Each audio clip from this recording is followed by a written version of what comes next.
もうダメだわ。力なく、もうダメだという声が、海の匂いがする古い事務所に響いた。机に突っ伏して、彼女の肩が震えている。彼女は、この港町で長く続く水産加工会社の若い社長、塩見凪さん。目の前には、あの大きな銀行からの手紙が散らばっている。借りたお金を全部すぐに返せ。でなければこの工場と土地を取り上げる。と、どう見てもわざとこの会社を潰そうとしているひどいやり方だ。俺は静かに事務所に入り、彼女のそばへ歩み寄った。凪さん。俺が声をかけると、彼女はゆっくり顔を上げた。涙でいっぱいの目は、もう助けてという元気もないみたいだ。お父さんの大事な店を守りたい。その気持ちだけで頑張ってきたのに、こんな終わり方はさせられない。大丈夫ですよ。思わず声に出ていた。まだ何も決まってないけど、俺を見つめる彼女の目に少しだけびっくりした色が見えた気がした。俺は決めた。彼女とこの店を絶対に守る。さあ、この最悪な状況をひっくり返してやろう。俺の頭脳で。俺の名前は長谷川湊。この港町の桜信用金庫で障害係として働いている。もうここに来てどれくらいの時が経っただろうか。潮風に少し錆びた看板が揺れる。古びた信用金庫。俺はここで息を潜めるように生きている。かつての俺を知る者はここには誰もいない。それでいい。それがいいんだ。俺は生まれつき人とは少し違うらしい。物心ついた頃から頭の中で回転する思考の速度が周りの誰よりも速かった。見える世界が、聞こえる音が、感じる空気が他の人とは違って見えた。複雑なパズルも難解な数式も俺にとっては息をするのと同じくらい自然なものだった。だがその違いは祝福ではなかった。少なくとも俺にとっては。湊くんの話はなんだか難しいね。あの子いつも一人で何ブツブツ言ってるのかしら。何を考えてるかさっぱりわからないわ。幼い頃からそんな言葉を浴びせられてきた。俺が良かれと思って口にした提案は大人たちを困惑させ、同級生たちからは気味悪がられた。俺なりに懸命に説明しようとしても、言葉は空回り、視線はそらされ、いつしか俺は口を開くこと自体をためらうようになった。理解されないことへの諦めと、言いようのない孤独感。それが物心ついた頃の俺の世界だった。いつしか俺は自分のこの頭脳を疎ましく思うようになっていた。普通でありたい。みんなと同じように笑い、悩み、ごく当たり前の感情を共有したい。そう願えば願うほど現実は遠ざかっていく。だから俺は自分の思考を隠す術を覚えた。感情を表に出さず、人との間に見えない壁を作り、ただ静かに波風を立てずに存在すること。それが俺がこの世界で生きていくために身につけた唯一の方法だったんだ。心の奥底に冷たくて重い孤独という名の檻を溜め込んだまま。学生時代も俺は周囲から浮いた存在であり続けた。それでも社会に出ればこの厄介な頭脳も何かの役に立つかもしれない。そんな淡い期待を抱いて俺はメガバンクの門を叩いた。巨大な組織、優秀な人材が集まる場所。ここならば俺の能力も正当に評価されるかもしれない。そう信じたかったんだ。入行してから俺の仕事ぶりは目立っていた。複雑な金融派生商品のリスク分析、膨大な市場データからの将来予測、他の行員が値を上げるような難解な業務も俺にとってはパズルを解くようなものだった。だがそれが周囲の妬みや警戒心を買っていることにはうすうす気づきながらも目を背けていた。特に直属の上司である榊亮介さんの俺を見る目にどこか値踏みするような、そして油断ならない光が宿っていることにも。事件の発端は榊さんが主導していたある大型の海外不動産投資プロジェクトだった。鳴り物入りで始まったそのプロジェクトは榊さんのキャリアにとって大きな賭けだったのだろう。しかし彼の見込みは甘かった。現地の法規制の変更、予期せぬ経済状況の悪化、いくつもの要因が重なり、プロジェクトは当初の計画から大きく逸脱し、莫大な損失を生み出す寸前の危機に瀕していたんだ。そんな時、榊さんは俺を個室に呼んだ。いつもの陰銀な笑顔だったが、その目の奥は全く笑っていなかった。長谷川くん、君の力を貸してほしい。このプロジェクトの危機を乗り越えるために、君の分析能力が必要なんだ。彼はプロジェクトの窮状を正直に打ち明け、俺が独自に開発していた高度なリスク分析モデルとデータ処理システムを使って損失を最小限に抑え、あわよくば状況を好転させるための策を見つけ出してほしいと懇願してきた。断ることもできたはずだ。だが当時の俺は上司に頼られているというほんの少しの自尊心と、そして何よりこの危機的状況を自分の力で解決できるかもしれないという知的な挑戦心に駆られてしまったんだ。バカだった。それが巧妙に仕掛けられた罠の始まりだったとも知らずに。俺は数日間、文字通り寝る間も惜しんで、そのプロジェクトの膨大なデータと格闘した。俺の分析モデルをフル回転させ、複雑に絡み合ったリスク要因を解きほぐし、いくつかの損失回避策と、わずかながら収益改善の可能性を秘めた代替案を導き出した。そして、その処理過程で、システムの効率化のために、いくつかのプログラム改修とデータ入力の修正も行った。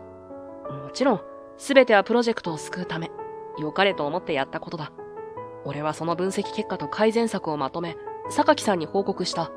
彼は、ありがとう、長谷川くん。君のおかげで助かったよ。と、満面の笑みで俺の肩を叩いた。その時、俺は確かに達成感を感じていたんだ。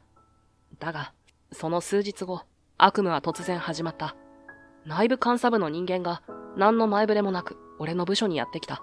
そして俺は会議室へと連行された。そこには榊さんをはじめ役員クラスの人間がずらりと並んでいた。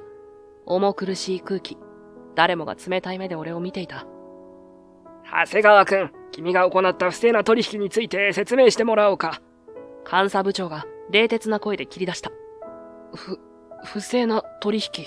何のことです？俺は全く意味がわからず混乱した。すると、監査部長は分厚いファイルを俺の前に叩きつけた。とぼけるな。この海外不動産プロジェクトにおいて、君がシステムを不正に操作し、架空の取引データを入力、損失を隠蔽し、甘つさえ個人的な利益を得ようとした証拠は全て上がっているんだ。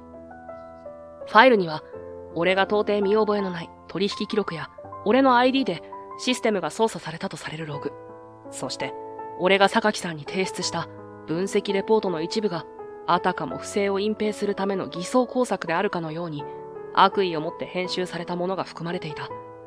俺が良かれと思って行ったシステムの改修やデータ修正は全て不正操作として記録されていた。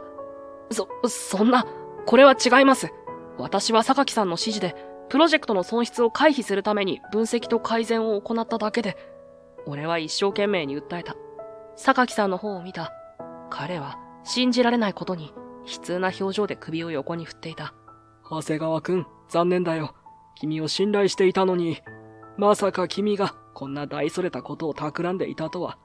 その白々しい演技。俺は全身の血が逆流するような怒りに襲われた。榊さん、あなたが頼んだんじゃないですか。プロジェクトが危機だったから、僕に助けを求めたんでしょ。だが、俺の叫びは誰にも届かなかった。他の役員たちは、まるで汚物でも見るかのような目で俺を睨みつけ、見苦しい言い訳はよせ。榊くんがあんなに君を評価していたというのに、恩をあだで返すとは、と、口々に俺を罵った。誰も、俺の言い分を聞こうとはしなかった。そうだ、彼らにとっては好都合だったんだ。プロジェクトの失敗という、榊さん、ひいては組織全体の失態を、俺一人に押し付けて葬り去ることができるのだから。俺のような、組織に馴染めない異分子は、こういう時にスケープゴートにするには、うってつけの存在だったのだろう。俺は完全に孤立無縁だった。周囲の同僚たちも、遠巻きに俺を見ているだけで、誰も助け舟を出してはくれなかった。むしろ、日頃の俺への嫉妬心からか、榊さんに同調し、俺が以前から怪しい動きをしていた。などと、嘘の証言をする者までいた。もうダメだ。何を言っても無駄だ。この巨大な組織の中で、俺の声など、かき消されるだけなのだ。信じていた上司に裏切られ、組織全体から敵意を向けられ、弁明の機会さえ与えられない。あまりの理不尽さに怒りを通り越して、深い絶望感が俺を襲った。体中の力が抜け、立っていることさえ辛かった。結局、俺はその場で全ての責任を認めるように強要され、退職届にサインするしかなかった。震える指で書いた自分の名前がひどく歪んで見えたのを覚えている。重い足取りで会議室のドアに向かう。もう二度とこの場所に戻ることはないだろう。ドアノブに手をかけた。その時だった。背後から榊さんの声が聞こえた。他の役員たちには聞こえないような低い、しかしねっとりとした声で。長谷川くん。俺は振り返らなかった。振り返る気力もなかった。君は少し優秀すぎたんだよ。その声には先ほどまでの悲痛な演技など微塵も感じられない冷たいあざけりが含まれていた。君のような才能は確かに利用価値はある。だが同時に私の手に余る。私の地位を脅かしかねない存在はこの組織には不要なんだ。俺は息を飲んだ。やはりそうだったのか。彼は俺の能力を利用するだけ利用し、自分のミスを俺に押し付け、そして将来邪魔になりかねない俺を、この機会に完全に排除しようとしたのだ。彼のキャリアのために、彼のちっぽけなプライドのために、榊さんはさらに言葉を続けた。その声はもはや隠そうともしない、歪んだ優越に満ちていた。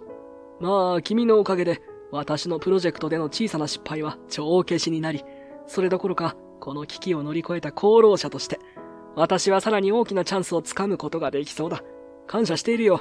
私の輝かしい未来のための踏み台になってくれて。踏み台。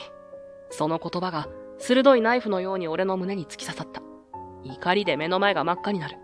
今すぐに振り返って、この男を殴りつけてやりたい衝動に駆られた。だができなかった。俺はあまりにも無力だった。俺は唇を強く噛み締め、溢れ出しそうになる屈辱の涙を懸命にこらえながら、重いドアを開けて会議室を出た。廊下を歩きながら、榊さんの最後の言葉と、あの歪んだ満足感と、侮蔑の色を浮かべた目が脳裏に焼き付いて離れなかった。俺は、その視線を、その声を、生涯忘れることはないだろう。これが、俺がメガバンクで経験した全てだ。俺の能力は、結局、自分自身を破滅させるために利用されただけだった。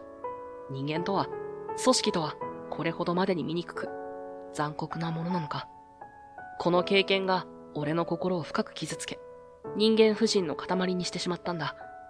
二度と誰かを信じるものか、二度とこの力を使うものか、そう誓って、俺は全てを捨てて、この港町へと流れ着いたんだ。海沿いに立つ小さな信用金庫、桜信用金庫。その名前が妙に心に響いた。ここなら、俺のような人間でも存在を許されるかもしれない。そう思ったんだ。俺は受付の窓口で履歴書を差し出した。メガバンクでの経歴は当たり障りのない範囲でしか書かなかった。もちろん、不祥事のことなど一言も触れていない。幸い、人手不足だったのか、俺は特に詮索されることもなく、障害係として採用された。新しい生活が始まった。俺は、かつての自分を完全に封印した。目立つことはしない。余計なことは言わない。必要以上に人と関わらない。ただ、与えられた業務を最低限淡々とこなすだけ。それが俺が自分自身に課したルールだった。そんな日々の中で俺の担当地区に割り当てられたのが塩見商店という老舗の水産加工会社だった。先代の社長が急逝し、娘さんである塩見凪さんが若くして後を継いだばかりだという。だが経営状況はかなり厳しいと支店長から聞かされていた。俺はいつものように業務としてその塩見商店を訪れた。古びてはいるが、手入れの行き届いた木造の事務所。中に入ると、磯の香りと何かを煮詰めるような甘辛い匂いが混じり合って漂ってきた。奥から現れたのは、想像していたよりもずっと若い女性だった。作業着姿に髪をきつく束ね、その瞳には強い意志と、そして深い疲労の色が浮かんでいた。彼女が塩見凪さんだった。桜信用金庫の長谷川と申します。俺は名刺を差し出し、型通りの挨拶をした。凪さんは一瞬寝踏みするような鋭い視線を俺に向けた後、警戒心を隠そうともせずに言った。ああ、銀行さんですか。わざわざどうも。その声には明らかにトゲがあった。今日はどのようなご用件で？淡々と、しかし拒絶するように凪さんは続けた。いえ、ご挨拶と、何かお困りのことがあればと思いまして。俺が言いよどむと、彼女はふっと鼻で笑った。お困りのことですか？銀行さんに相談したところで、どうせ数字しか見てくれないんでしょ。結局、担保は、保証人はって話になるだけ。以前お宅とは違う、もっと大きな銀行さんにも散々ひどい目に遭わされましたから。凪さんの言葉は容赦なく俺の胸に突き刺さった。大きな銀行、それはおそらく俺がいたメガバンクのことだろう。彼女が語る過去の仕打ち、それは俺が組織の一員として間接的に加担してしまっていたかもしれない。誰かの苦しみそのものだった。俺は返す言葉を見つけられず、ただ黙ってうつむくしかなかった。それから何度か俺は塩見商店を訪れた。他の営業担当者のように通り一遍の挨拶だけで終わるのではなく、少しでも凪さんの力になれないかと自分なりに考えていた。だが、俺にできることなど限られている。事務所で決算書を眺めているだけでは何も解決しない。何か現場で手伝えることはないだろうか。その日、工場は特に忙しそうだった。水揚げされたばかりの新鮮なアジが次々と加工ラインに送られ、従業員の人たちが手際よく3枚におろし、味付けをして干物にしていく。その一角で、凪さん自身も作業着姿で、完成した干物を大きさ別に選別し、箱詰めする作業に追われていた。額に汗を浮かべ、真剣な表情だ。塩見さん、何か僕にも手伝えることはありませんか？思わず声をかけていた。少しでも彼女の負担を減らしたい。その一心だった。凪さんは一瞬驚いた顔をしたが、すぐに困ったように笑った。長谷川さんが？でも銀行の仕事が。いえ、今日は少し時間に余裕がありますから、簡単な作業なら、俺が食い下がると、凪さんは少し考えて、じゃあ、と、干物の箱詰め作業を指さした。この干物、こっちの大きい箱にだいたい30枚くらいずつ、なるべく綺麗に並べて詰めていってもらえますか？簡単ですから。はい、わかりました。俺は役に立てることが嬉しくて、意気込んで作業に取り掛かった。だが、それが間違いの始まりだった。俺は、魚というものをこれまでほとんどまともに触ったことがなかったのだ。干物とはいえ、独特のぬめりがある。そして、思った以上に大きさが不揃いだ。30枚をきれいに箱に並べるというのが、俺にとっては想像を絶する難題だった。俺なりに数学的な思考を駆使して、最も効率的な配置パターンを頭の中でシミュレーションし、一枚一枚慎重に箱に並べていく。だが、どうやっても隙間ができたり、重なり合ってしまったりする。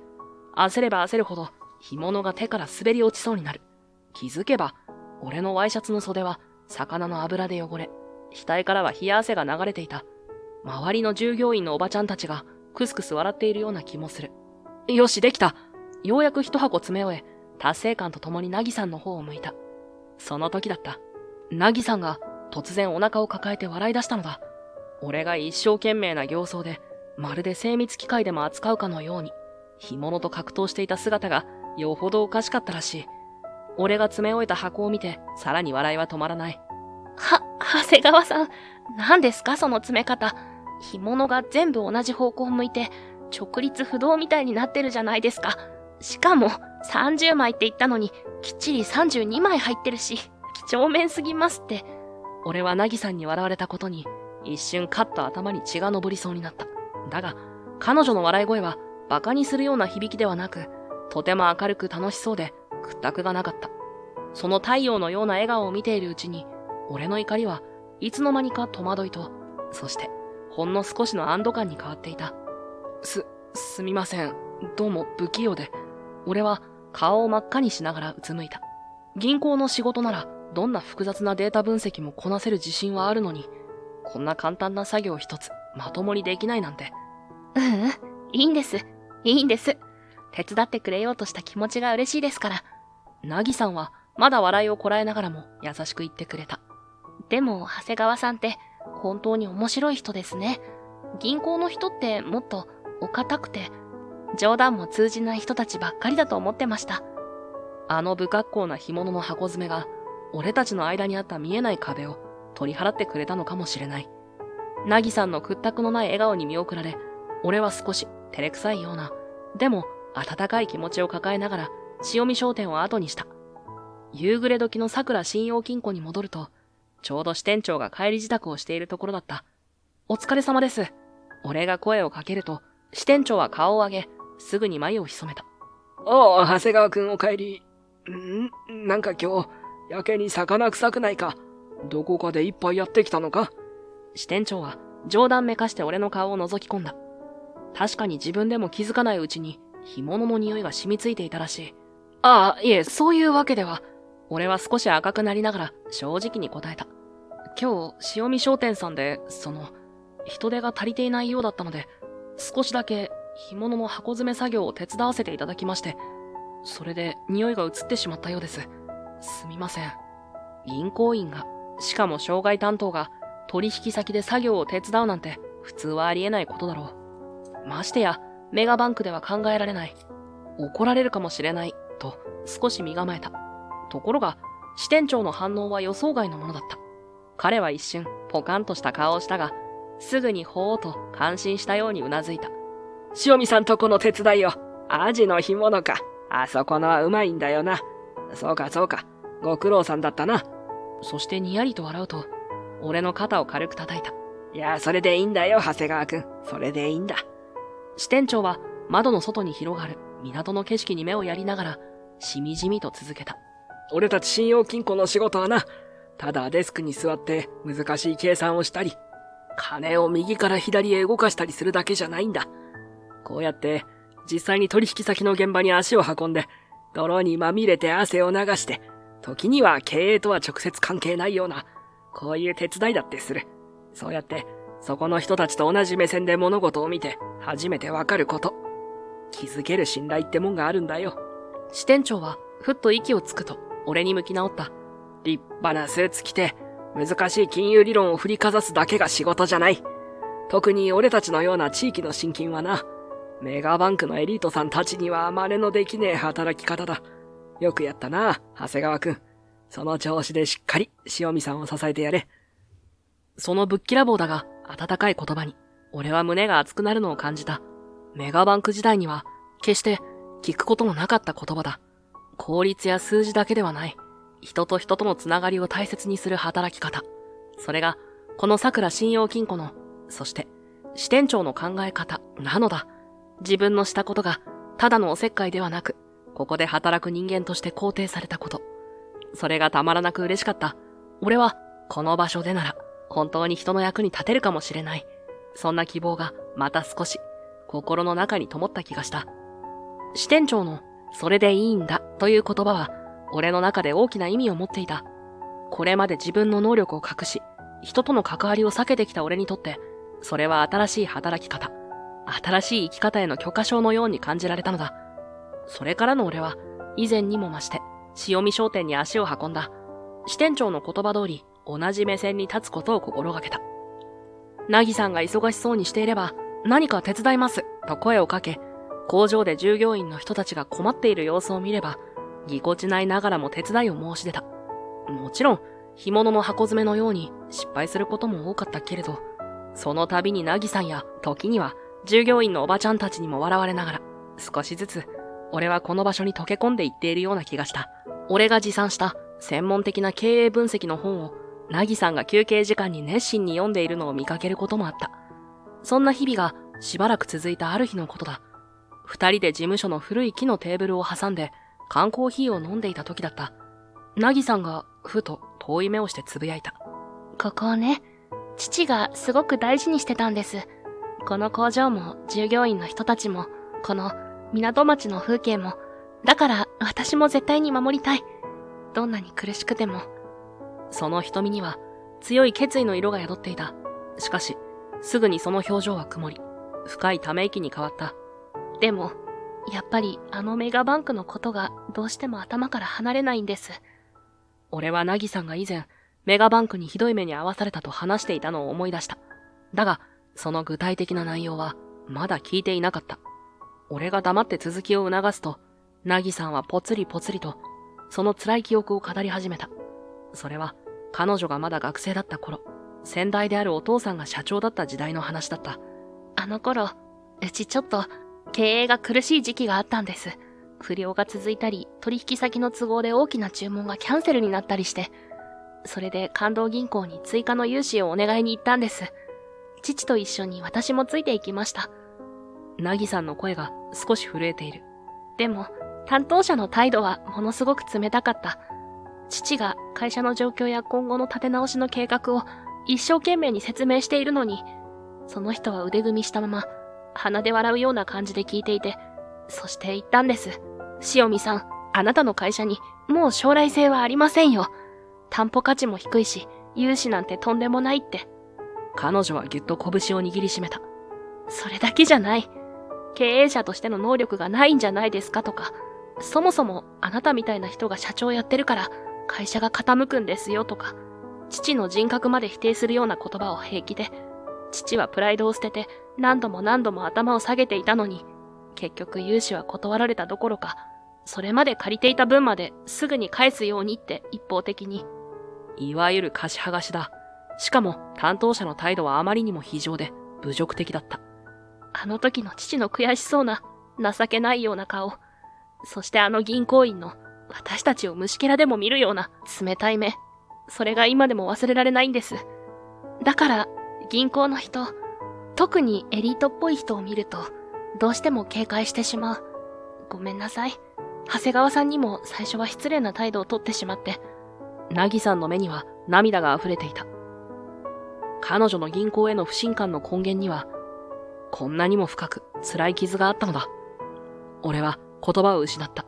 俺がいた組織がこんなにもひどい仕打ちをしていたなんて。そして、その担当者がもしかしたら榊さんではなかったとしても、同じメガバンクという組織の一員だった俺にも責任の一端があるような気がした。塩見さん、俺はようやく声を絞り出した。辛い話をしてくれてありがとう。僕にできることがあるかどうかはわかりませんが、それでも塩見さんがこの場所を守りたいという気持ちは痛いほど伝わりました。だからもう一度一緒に考えさせてくれませんか。俺はまっすぐになぎさんの目を見ていった。正直に言うと、僕は人に何かをわかりやすく説明するのはあまり得意じゃないんです。頭の中では分かっていても言葉にするのが下手で。でもこの状況を打開するための案をいくつか見つけ出すことはできると思うんです。だから、聞く。俺の言葉を遮るように、なぎさんがはっきりとした声で言った。長谷川さんの提案だったら、私聞きます。どんなに難しい話でも、ちゃんと聞きたい。その瞳には、一点の曇りもない、俺への信頼の色が浮かんでいた。その言葉に、俺はどれだけ勇気づけられただろうか。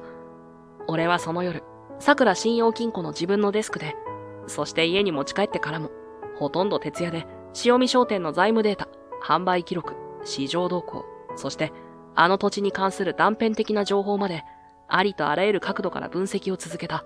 そして翌日、俺は少し寝不足の頭で、しかし、確かな手応えを感じながら、なぎさんの前に座っていた。分厚い分析レポートと、いくつかの具体的な改善策、そして、まだ可能性の段階だが、将来の大きな希望につながりそうな新しい提案を、俺は説明し始めた。まず、現状のキャッシュフローを改善するために、この有給資産を活用した短期資金の調達と、固定費の中でも特に、ロジスティクス関連コストの最適化が急務かと、具体的には ABC 分析に基づいた在庫管理の徹底と、この土地の得意な水質を利用した、俺は夢中で説明していた。だが、ふと顔を上げると、なぎさんが困惑した表情で首をかしげているのが目に入った。ごめんなさい。港さん、やっぱり言ってること難しいです。その言葉に、俺の心臓はドクンと嫌な音を立てた。ああ、まただ。やっぱり、俺の言葉は、人には理解できないのか。どんなに頑張っても、俺は結局、独りよがりなだけなのか。急速に、血の気が引いていくような感覚。目の前が少し暗くなる。しかし、俺がショックで固まっていると、なぎさんは慌てたように言葉を続けた。でも諦めたわけじゃないんです。難しいけど、長谷川さんの言うことだから、絶対に何か大切なことを言ってくれてるんだって、それはわかるから。彼女はテーブルに乗り出すようにして、まっすぐに俺の目を見ていった。だからお願いです。もう少しだけ、私にもわかるように簡単に説明してもらえませんか？長谷川さんがこれまでこんなに親身になって、私の塩見商店のことを考えてくれたんだから、あなたが間違ったことや意味のないことを言うはずがないって、私信じてるから。信じてるから。その言葉が、俺の心の奥底に温かく、そして強く響いた。気づけば、俺の目から熱いものが込み上げてきて、視界が滲んでいた。涙だった。これまで俺の人生で、こんな風に誰かに言われたことなんて一度もなかった。俺の言葉を、俺の存在を、ただまっすぐに信じてくれる人がいる。理解できないかもしれない。それでも理解しようと歩み寄ってくれる人がいる。それがこんなにも嬉しいことだなんて知らなかった。人に受け入れられるってこんなにも温かいことなんだ。俺は込み上げてくる涙を懸命にこらえながら、塩見さんに向かって力強くうなずいた。はい、わかりました。塩見さんに伝わるようにもう一度説明します。何度でも。この瞬間、俺の心は完全に救われたのかもしれない。あの涙の日から季節はゆっくりと巡り、港町にも秋風が吹き始めた頃、塩見商店を取り巻く空気は明らかに変わり始めていた。俺が提案した経営改善策、なぎさんが最初は難しいと言いながらも一生懸命に理解しようと努め、そして強いリーダーシップを発揮して実行に移してくれたおかげで少しずつ、しかし着実に成果が現れ始めていたのだ。俺が指摘した非効率な生産ラインは見直され、作業員の皆さんの動きには無駄がなくなり、活気が出てきた。ABC 分析に基づいた在庫管理の徹底は無駄な仕入れコストを削減し、何より俺が真っ青になりながら箱詰めを手伝ったあの干物を含む長期滞留在庫が一掃された。さらに有給状態だった古い冷凍倉庫を短期で貸し出すことで予想以上のキャッシュフロー改善にもつながった。従業員の皆さんも最初は半信半疑だったけれど、目に見えて会社の状況が良くなっていくのを実感し、なぎさんへの信頼を深め、一丸となって努力してくれるようになった。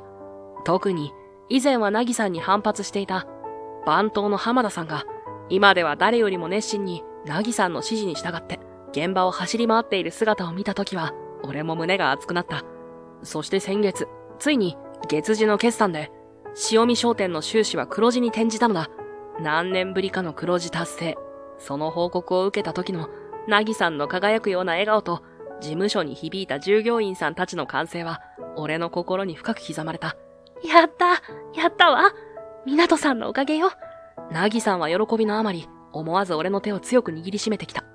その温かい感触に、俺の方がドギマギしてしまったくらいだ。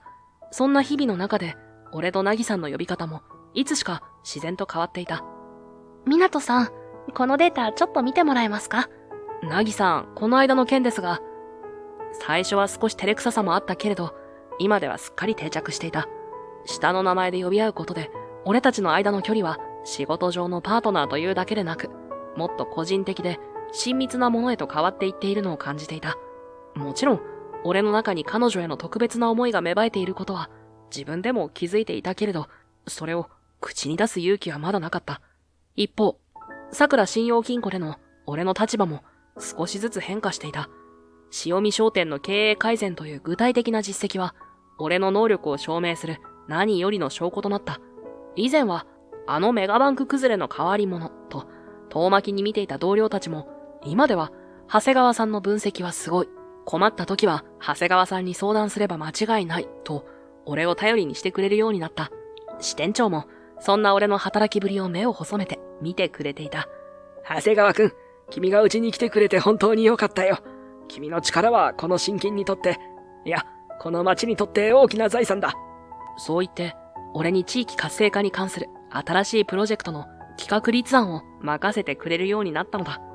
メガバンク時代には考えられなかった責任ある仕事。そして自分の能力が組織の中で正当に評価され、受け入れられているという実感。かつての俺を縛っていた孤独感は確実に薄れていた。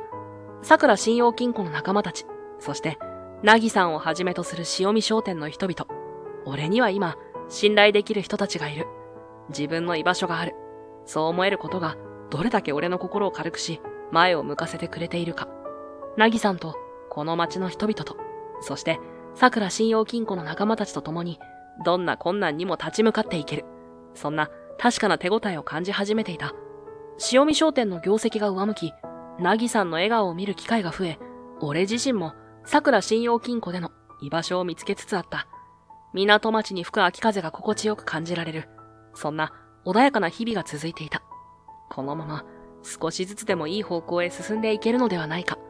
そんな淡い期待を俺もなぎさんも、そして潮見商店の皆さんも抱き始めていた矢先のことだった。その日、潮見商店の古びた事務所に場違いなほどパリッとした高級スーツに身を包んだ若い男性が現れた。年の頃は俺より少し下だろうか。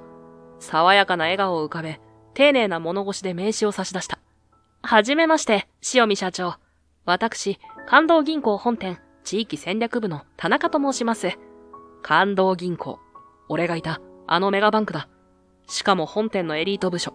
その名を聞いた瞬間、なぎさんの表情がこわばり、俺の背筋にも緊張が走った。田中と名乗る男は、そんな俺たちの警戒心を察してか、開口一番、深々と頭を下げたのだ。本日は、まず何よりも先に、当行が過去に潮見商店様、そして先代社長様に対して行いました非礼につきまして、心よりお詫びを申し上げたく参上いたしました。予想外の言葉だった。なぎさんも俺も驚いて顔を見合わせる。当時の担当者の対応は言語道断であり、銀行としてあるまじき行為であったと深く反省しております。大変申し訳ございませんでした。彼は顔を上げると、真摯な、心からの謝罪に見える表情で続けた。我々関東銀行も過去の過ちから学び、変わらなければならないと痛感しております。地域社会と共に歩む銀行を目指し、今、校内改革を進めているところでございます。あまりにも丁寧な謝罪、そして真摯に見える態度。なぎさんは戸惑いを隠せない様子だった。過去の辛い記憶が蘇る一方で、目の前の男の言葉にほんの少しだけ心が揺れているのが見て取れた。田中と名乗る男は、そんななぎさんの心の動きを敏感に感じ取ったかのように、さらに続けた。そして本日は、謝罪だけではなく、ぜひ御社の今後の発展を、我々関東銀行が全力でバックアップさせていただきたいと考え、具体的なご提案をお持ちいたしました。彼は、カバンから分厚いファイルを取り出し、テーブルの上に広げた。御社の近年の目覚ましいご再建努力は、私どもの耳にも届いております。特に長谷川様、桜信用金庫の障害担当の方の的確なアドバイスと、潮見社長の優れた経営手腕には目を見張るものがあると、校内でも評判になっております。俺の名前まで出てきて少し驚く。彼らは俺たちのことをかなり詳しく調べているようだ。そして提示された提案内容はまさに破格のものだった。つきましては、現在桜信用金庫様からお受けになっているご融資を、当行が現在よりも大幅に低い金利で肩代わりさせていただき、さらに老朽化されている工場の設備更新費用として、追加で大型の融資を実行させていただきたいと考えております。もちろん担保条件なども最大限御社に有利な形で設定させていただきます。さらに、当行の持つ国内外のネットワークを最大限に活用し、大手百貨店や海外の高級スーパーマーケットなどへの新たな販路開拓も全面的にサポートさせていただきます。御社の高品質な製品であれば、必ずや大きな成功を収められると確信しております。加えて、ご希望であれば、当行の経営コンサルタントによる専門的なアドバイスも当面の間、無料で提供させていただきます。息を飲むような提案だった。資金繰りの改善、設備の近代化、そして販路の拡大。それは今の潮見商店が、まさに喉から手が出るほど欲しいものばかりだ。俺が描いていた再建計画を一気に数年単位で前倒しできるような夢のような話だった。なぎさんはごくりと唾を飲み込んだ。その目には警戒心と抗いがたい魅力との間で揺れ動く複雑な色が浮かんでいた。もしこの話が本当なら、父が守ってきたこの店をもっと大きく、もっと安定させることができるかもしれない。そんな思いが彼女の心をよぎっているのが分かった。ああ。なぎさんはすぐには言葉を発することができなかった。しばらくの沈黙の後、ようやく絞り出すように言った。ありがとうございます。ですが、少し考えさせていただけますでしょうか。それが今の彼女にできる精一杯の返事だった。田中と名乗る男はにこやかにうなずいた。もちろんでございます。どうぞじっくりとご検討ください。私どもは、潮見社長からの良いお返事を心よりお待ち申し上げております。そう言って、彼は再び丁寧にお辞儀をし、颯爽と事務所を後にしていった。後に残されたのは、重い沈黙と、テーブルの上に置かれた分厚い提案書だけだった。ナギさんは、呆然とした表情で、その書類を見つめている。俺は、彼女の動揺を隣で感じながら、冷静に、しかし、強い確信を持っていった。ナギさん、少し、慎重に検討した方がいいかもしれません。彼の話はあまりにも上手すぎる気がします。まるで我々が今、一番欲しいものを的確についてくるような、何か裏があるような気がしてなりません。田中と名乗る関東銀行の男が残していった、あまりにも魅力的な提案。俺はナギさんに慎重になった方がいいと告げたが、彼女も、そうですね。なんだか嫌な感じがしますね。話が上手すぎるというか、と不安げにうなずいていた。その日はそれ以上の話はせず、重たい空気だけが事務所に残った。翌日、俺は改めて塩見商店を訪れた。ナギさんがあの魅力的な提案に心を動かされていないか、少し心配だったからだ。事務所のドアを開けると、まさにその田中が再びナギさんの前に座り、熱心に何かを説明しているところだった。テーブルの上には、昨日と同じ分厚い提案書と、新たに契約書らしき書類が広げられている。ですから、塩見社長、このチャンスを逃す手はありません。当校をパートナーに選んでいただければ、御社の未来は間違いなく明るいものになります。さあ、この契約書にサインを。田中は有無を言わせぬような口調で、ナギさんにペンを差し出そうとしていた。その時、俺の存在に気づき、彼の表情が一瞬だけ鋭く険しくなった。長谷川さん。ナギさんも俺に気づき、少しほっとしたような、しかし困惑したような表情を浮かべた。おやおや、桜信用金庫の長谷川さんではありませんか。またいらっしゃったのですね。ですがちょうど今、塩見社長は当校との輝かしい未来を決断される大事なところですので、お引き取り願えますかな。田中はあからさまに俺を邪魔者扱いし、追い払おうとした。その尊大な態度に、俺の中で警報が鳴る。田中さん、お待ちください。俺は冷静に言った。そのご提案、いくつか確認させていただきたい点があります。あまりにも条件が良すぎますが、その根拠は、そして契約書の、こちらの条項ですが、俺が事前に目を通しておいた契約書の、いくつかの不審な点を指摘しようとした、その時だった。田中はふんと鼻で笑うと、待ってましたとばかりに切り出した。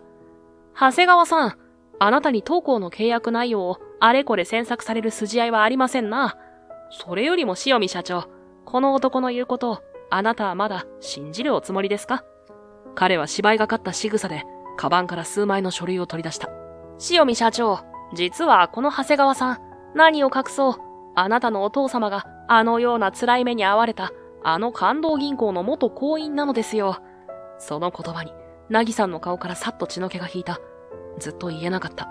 ナギさんを傷つけたくなくて、そして、この関係が壊れてしまうのが怖くて、いつか自分の口から話そうと思っていたのに、そのタイミングをつかめずにいた俺の過去が、今、こんなにも歪んだ形で、彼女の耳に入ってしまった。俺も息を飲んだ。隠していた過去が、今ここで、最悪の形で暴露されるなんて。嘘でしょ。港さんが、関東銀行に。ナギさんは信じられないという目で俺を見た。裏切られたという色がその瞳に浮かんでいる。田中は畳みかけるように続けた。驚かれるのも無理はありません。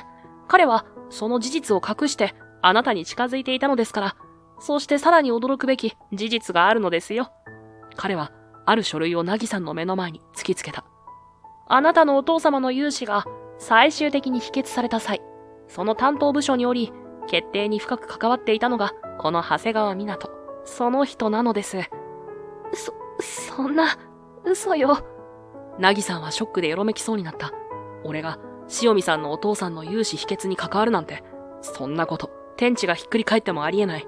あの頃、俺はまだ別の部署にいて、塩見商店の案件など、全く、これっぽっちも関与していなかったはずだ。俺は一生懸命に反論した。ナギさん違う。それは罠だ。だが、その時だった。ナギさんは深呼吸を一つすると、震える手で書類を押し返し、じっと田中を見据えた。その瞳には、動揺の色はあったが、それ以上に何かを見極めようとする、強い光が宿っていた。田中さん、なぎさんは思いがけず、落ち着いた声で言った。一つお聞きしてもよろしいでしょうか。なんでしょう。いぶかしげな顔をする田中に、なぎさんはふっと視線を工場の片隅に向けた。そこには、かつて俺が格闘した、そして見事に失敗した干物の箱と同じものがいくつかあった。あそこの干物見えますか？あれをそこの空いている箱に30枚ほど詰めていただくことはできますでしょうか？は？田中は完全に意表をつかれた顔をした。何を言われているのか理解できないという表情だ。干物を箱に詰めろと？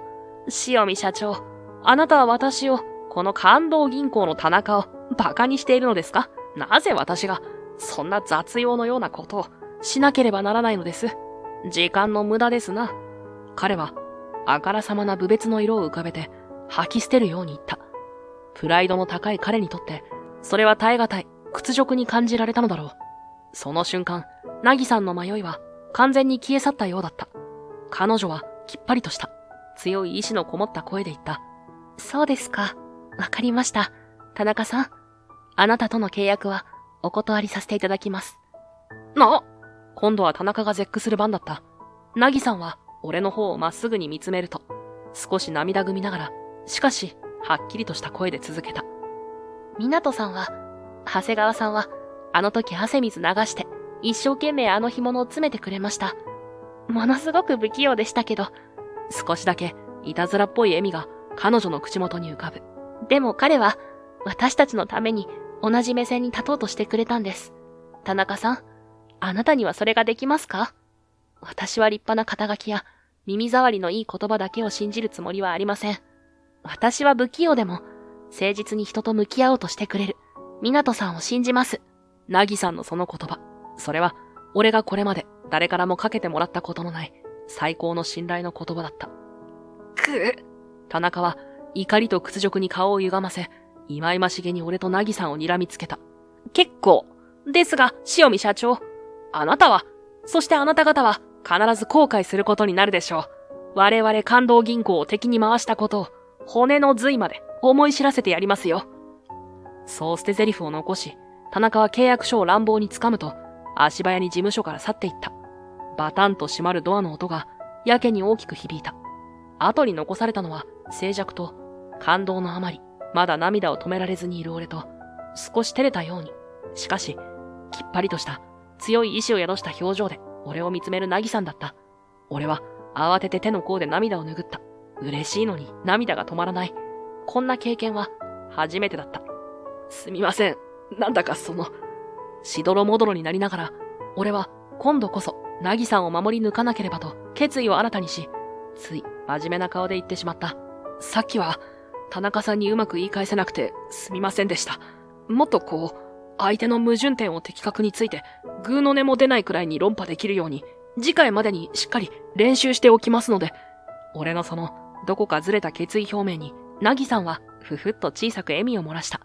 そして、俺の目をまっすぐに見つめ返し、少しからかうような、でも、心の底からの信頼を込めた、温かい笑顔で、こう言ったのだ。期待してますね、港さん。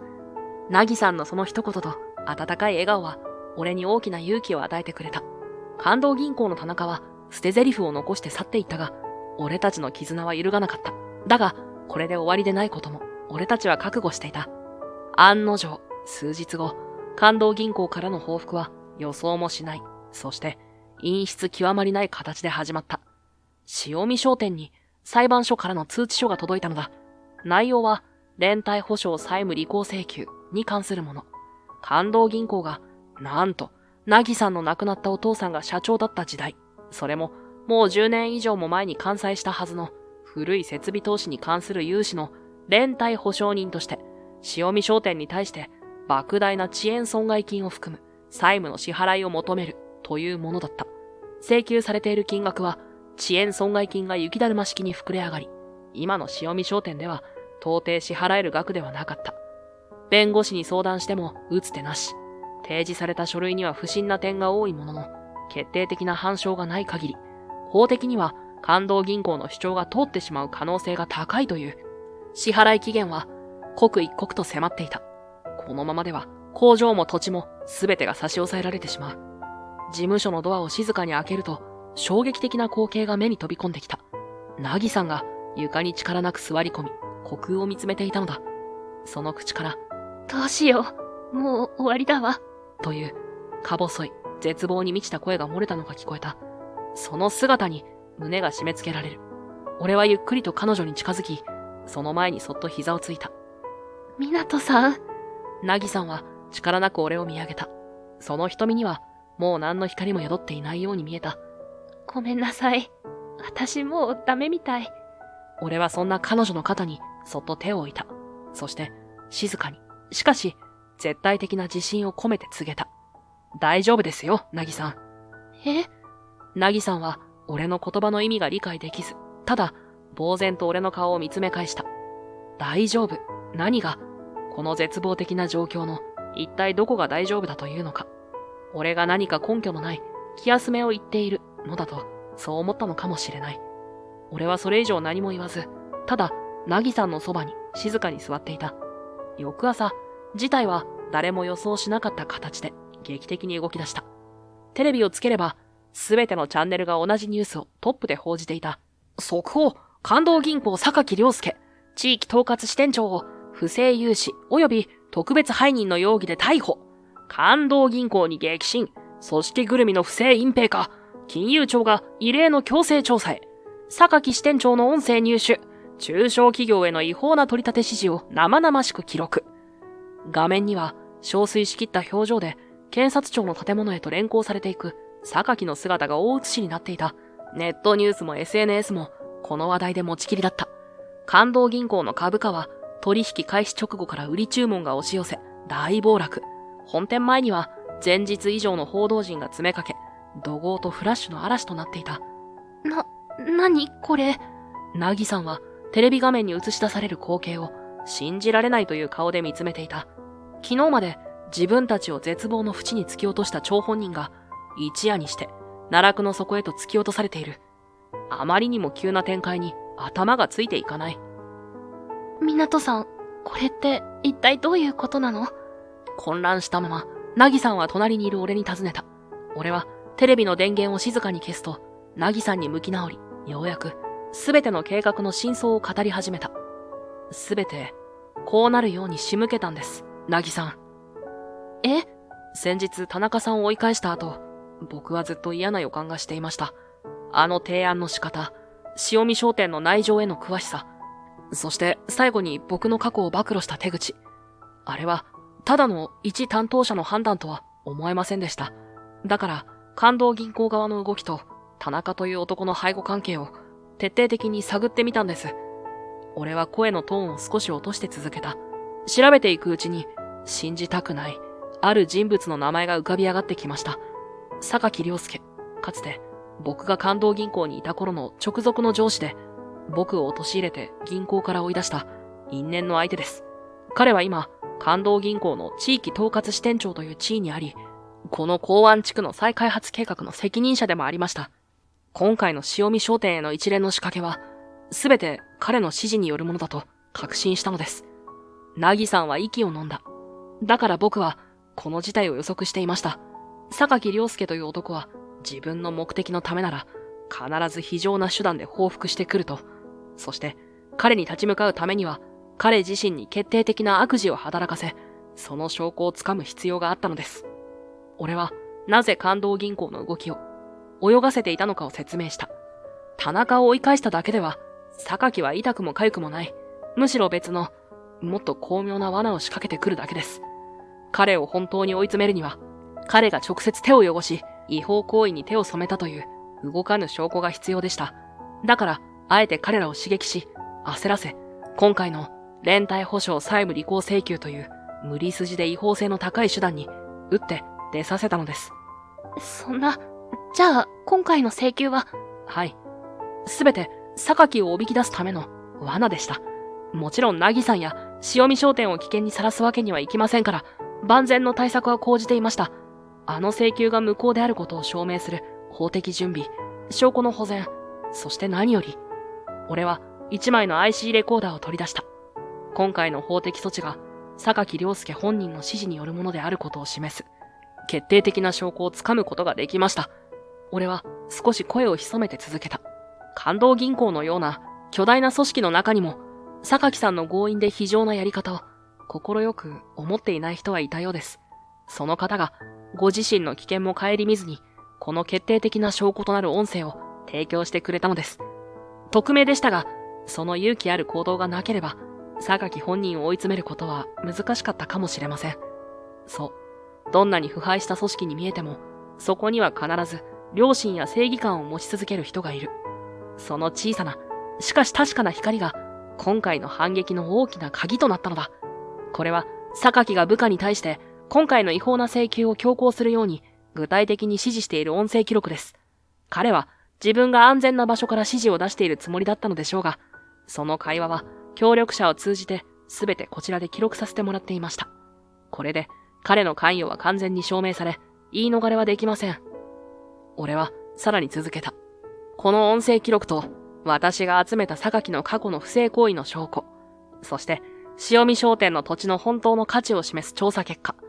これらを、最も効果的なタイミングで、金融庁、検察庁、そして感動銀行の本店監査部へと、同時に提供したのです。昨日の夕方のことです。凪さんは、息を飲んで俺の話を聞いていた。俺が水面下で、これほどまでに壮大で、危険な計画を進めていたとは、想像もしていなかっただろう。だから大丈夫って。はい。すべて僕の計算通りに進むはずでしたから。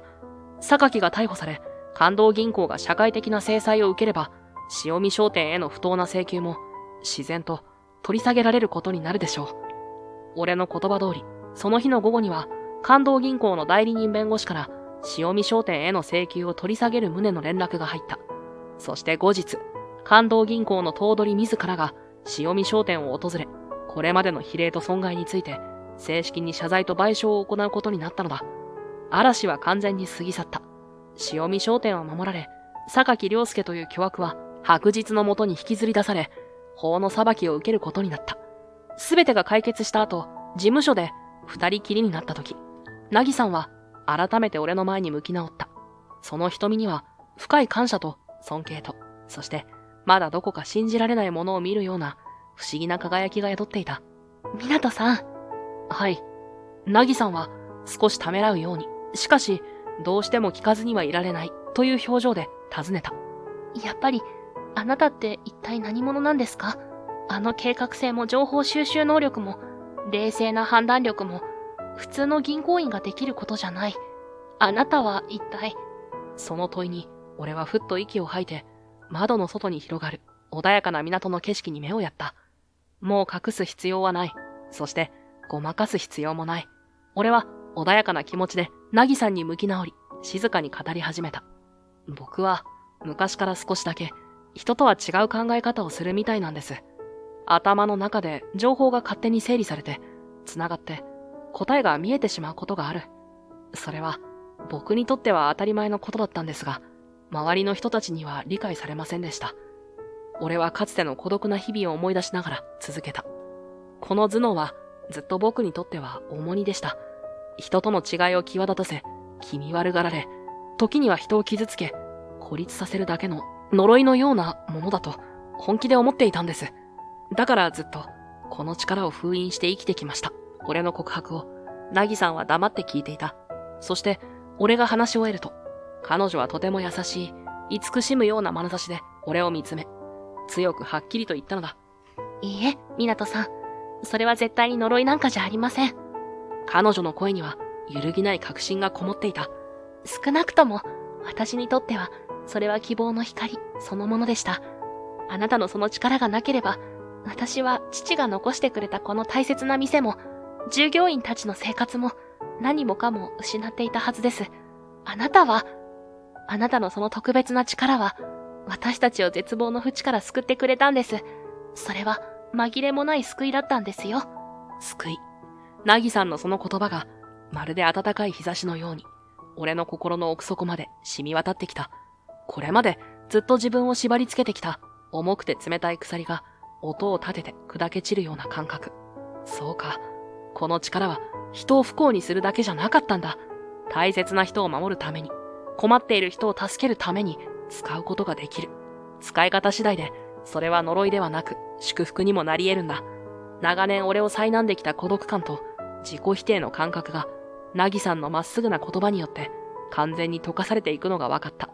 視界が、また涙で滲んできたけれど、それはもう悲しみや悔しさの涙ではなかった。安堵と感謝と、そして初めて自分自身を肯定できたことへの温かい喜びの涙だった。ありがとうございます、なぎさん。俺は涙声になるのを抑えながら心からの感謝を伝えた。あなたのおかげで僕もようやく自分を受け入れることができた気がします。なぎさんはにっこりと微笑んで、俺の涙をそっと指で拭ってくれた。その指先の温かさが俺の心に確かなぬくもりを与えてくれる。俺たちはもう多くを語らなかった。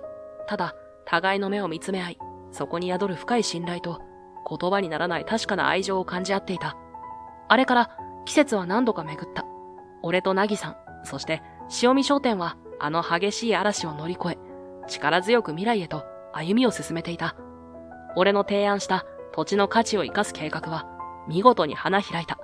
特殊な地下水脈を利用した希少な真珠貝の養殖事業は専門家も驚くほどの成功を収め、塩見パールとして全国的なブランドへと成長した。また、古代の遺跡については町の教育委員会や大学と連携し、一部を保存、公開する形で歴史学習の場や新たな観光スポットとして整備され、港町に新たな活気をもたらしている。なぎさんは若き経営者として、その手腕を遺憾なく発揮し、自信に満ちた笑顔で会社を率いていた。従業員たちの顔にも明るさと誇りが戻っていた。俺自身も、桜信用金庫のエースとして忙しい日々を送っていた。塩見商店の成功は他の地元企業にもいい刺激を与え、俺の元には長谷川さんに相談したいという依頼が後を絶たなかった。かつては疎まれ、恐れられた俺の分析力や提案力は、今ではこの港町にとってなくてはならないものとなっていた。支店長は、だから言っただろうといつも嬉しそうに目を細めている。自分の能力が誰かの役に立ち、地域に貢献できる喜び。それは俺にとって何者にも代え難い幸福だった。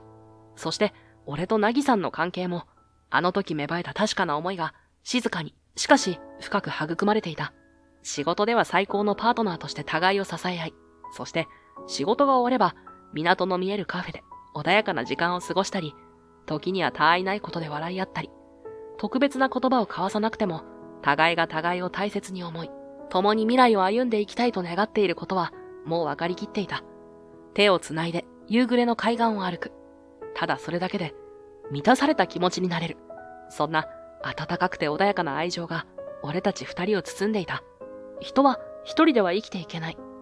どんなに優れた能力を持っていても、どんなに強い人間でも支え合い、認め合い、時には弱さを見せ合う中でしか本当の幸せは見つけられないのかもしれない。理解されない苦しみを知っているからこそ、人を理解しようと努めることの大切さがわかる。この港町は俺に新しい居場所を与えてくれた。そして自分の能力を人々の笑顔のために使う喜びを教えてくれた。かつての呪いは今俺にとってかけがえのない祝福となった。窓の外には今日もきらめく海と青い空が広がっている。俺は隣にいるなぎさんの笑顔を見つめながら、この確かな幸福を静かに噛み締めていた。